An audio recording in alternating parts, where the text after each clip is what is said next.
kesi ya koti naenda afungwe, lakini nimesema mtu akienda kufungwa sitasaidika, na mimi si mtu mbaya. Sasa kulikuwa na kitendawili pale ambaye alikuwa anasema kuwa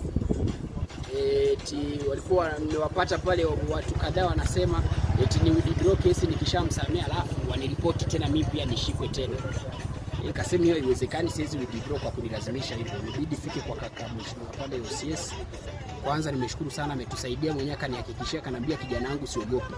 Wewe withdraw, nikiona mkirudi aweza kaanzisha tena makesi na mlisameheana mbele yangu na ni wewe umemsamehe. Gwiji, in case kitu yote kinifuata ni mimi na ule mtu ambaye atakuwa ananisumbua. Tumeisha, nimemrudishia vitu vyangu, aliweza kuhakikisha kuwa vitu vilikuwa ni vyake, nimehakikishia vitu zangu nikapewa. Hata kama mimi nimepoteza, kama hii charger hii ilivunjwa, ila alifaa kuninunulia nyingine ya dhao. Alinibia mashine yangu ya kusplay gel, hii alifaa kununua nyingine, lakini yote nimemsamehe.